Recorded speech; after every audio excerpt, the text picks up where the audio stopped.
गाजियाबाद चित्रगुप्त सभा के 5वें वार्षिक समारोह 2023 संगत पंगत एवं कर्मठ चित्रांश पहचान और सम्मान समारोह में, जिसमें मुख्य अतिथि के रूप में पूर्व राज्यसभा सदस्य आर.के. सिंह, चक्रपाणी महाराज, पूर्व मंत्री सुबोधकांत सहाय, अशोक श्रीवास्तव जैसे वरिष्ठों की मौजूदगी में लखनऊ से विशेष रूप से आमंत्रित किए गए जय हिंद नेशनल पार्टी के राष्ट्रीय अध्यक्ष डॉक्टर आशीष श्रीवास्तव और राष्ट्रीय महासचिव डॉक्टर राजीव मिश्रा ने अपनी शानदार उपस्थिति दर्ज कराई और मीडिया के समक्ष बेबाकी से अपनी बात रखी।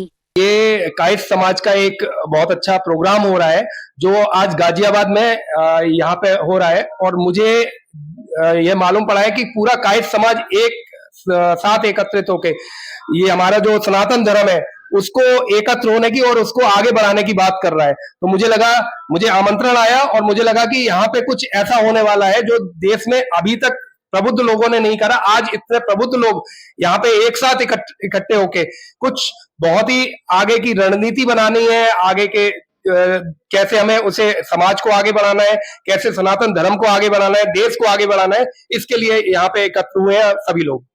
यहाँ पे आए तो वजह क्या थी? देखिए, कायस्थ समाज के प्रोग्राम में आने के लिए वजह की जरूरत नहीं है। सिर्फ अगर कायस्थ समाज का कहीं भी प्रोग्राम है तो मैं इंश्योर करता हूं कि मैं वहां पे उपस्थिति अपनी दर्ज करूं। और मेरा एक लक्ष्य है, पार्टी का एक लक्ष्य है कि किस तरह से कायस्थ समाज की राजनीतिक चेतना को पुनः स्थापित करने की आवश्यकता है और उसमें हम क्या भूमिका निभा सकते हैं, उस विषय पे मैं काम कर रहा हूँ। अच्छा, इस समाज में एक से एक महापुरुषों ने जन्म लिया। संख्या कायस्थ समाज की बहुत ना के बराबर है हिंदुस्तान में, जैसा मेरे नॉलेज में है। हो सकता है मैं गलत हूँ, आप मुझे सही करिएगा, बताइएगा। लेकिन एक इसके जो लोग हैं उन्होंने, चाहे वो अमिताभ बच्चन हो, चाहे बाल ठाकरे हो, चाहे आप सिन्हा जी हो, उन्होंने धूम मचा रखा है पूरे हिंदुस्तान में। तो इसकी वजह क्या आप समझते हो? पहली बात तो मैं आपको पत्रकार साहब ये सूचित करना चाहूंगा कि पूरे देश में 4% कायस्थ हैं। अब आप 140 करोड़ का 4% निकाल लीजिए और आपको संख्या बल पता चल जाएगा। तो हम बहुत ज्यादा संख्या में।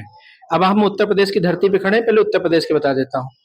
उत्तर प्रदेश में हम करीब 1,30,00,000 से अधिक कायस्थ हैं। यहाँ पे सरकारी आंकड़ा भी कहता है 3% से ज्यादा है उत्तर प्रदेश का सरकारी आंकड़ा।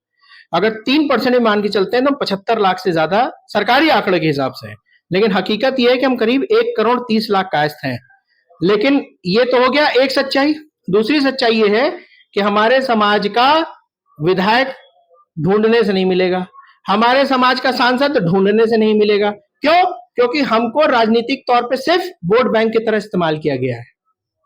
तो ये मेरा प्रण है कि कायस्थ समाज अब राजनीतिक तौर पे आगे आए और राजनीतिक तौर पे मजबूत होकर अपनी हिस्सेदारी सुनिश्चित करे। किस दल ने इनको वोट बैंक के तौर पे इस्तेमाल किया? जो आप कह रहे हो बिल्कुल हकीकत कह रहे हो। मैं आपको बताता हूं, हमारे मित्र हर दल में है। एक जो सत्ताधारी पार्टी है वो कहती भाई हम कायस्थ समाज को टिकट क्यों दें, वो तो हमारे वोटर हैं ही है, वैसे कहा जाएंगे कहां। दूसरा जो बड़ा दल है विपक्षी दल, वो कहता भाई हम आपको टिकट क्यों दें, आप तो परंपरागत वोट बैंक दूसरे दल के हैं। तो हम दोनों तरफ से जो है हमें मारे जा रहे हैं। हाँ, उपयोग नहीं दुरुपयोग किया जा रहा हमारा। तो ये व्यवस्था जो है, इस वजह से हम बहुत पीछे चलते चले गए। जबकि अगर आप देखें, जैसा आपने कहा, आपने कुछ चंद लोगों का नाम लिया, लेकिन आप आंदोलन के समय से अगर आए तो जो जेपी साहब ने इतने बड़े बड़े नेताओं को स्थापित किया इस देश में, मैं आपको चंद नाम बताना चाहूंगा। लालू यादव जी को स्थापित किया जेपी नारायण साहब, रामविलास पासवान जी को स्थापित किया उन्होंने, नीतीश कुमार जी को स्थापित किया उन्होंने। तो जो व्यक्ति अपने समाज के हित नहीं पूरे देश हित में, यानी मैं ये बताना चाह रहा हूं उनका नाम लेके कि कायस्थ समाज एक ऐसा समाज है जो सबसे बड़ा देशभक्त और राष्ट्रभक्त समाज होता है। लेकिन इतना कुछ होने के बावजूद, पहला राष्ट्रपति देने के बावजूद, दूसरा मजबूत प्रधानमंत्री भारत रत्न देने के बावजूद, आज हम अपने हिस्से के लिए, अपने पोजीशनिंग के लिए, अपने चीजों के लिए, मैं एक वर्ड बोलूंगा, मुझे लगता है हमारे कायस्थ समाज शायद इस बात से जागे कि हम भीख मांगने का काम कर रहे हैं। तो इसकी जिम्मेदारी दल के साथ साथ तो आपके समाज की भी तो है ना? अवश्य। दल, देखिए, दल तो दुरुपयोग करने के लिए बनता है। समाज को समझना ना, यानी मैंने जो पहले शुरू किया, पहले वक्तव्य से मैंने कहा कि राजनीतिक चेतना जगाने की जरूरत है। हमारी राजनीतिक चेतना सो चुकी है।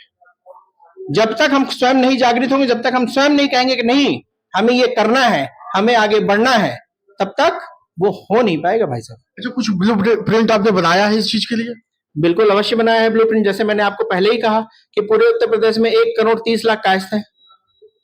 हाँ, 1,30,00,000 कायस्थ किसी को अगर जिता सकता है तो हरा भी सकता है, सरकार में ला सकता है तो सरकार से हटा भी सकता है। अगर भाई साहब 0.1 से लेके 0.5% की जो लोग हैं इस समय कैबिनेट मिनिस्टर बन के बैठे हुए हैं अन्य जातियों के, कायस्थ समाज को क्या हो गया है? सिर्फ चेतना की कमी है, जागृति की कमी है। आप मंच से भी देख लीजिए, इस कार्यक्रम में हर कोई राजनीति की बात कर रहा है, लेकिन विघटित होके। हमें साथ आने की जरूरत है, स्पष्ट होने की जरूरत है कि हमें कैसे आगे बढ़ना है।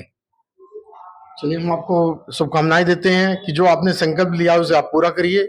बहुत बहुत शुक्रिया। मैं चाहूंगा जितने भी कायस्थ समाज के युवा हैं, पढ़े लिखे लोग हैं, भले लोग हैं, आगे आए, राजनीतिक चेतना जगाएं, साथ आए और ये कसम लें कि हम अपनी जगह बनाएंगे। और जय हिंद नेशनल पार्टी में आप सभी का बहुत बहुत स्वागत है। जय हिंद, जय भारत।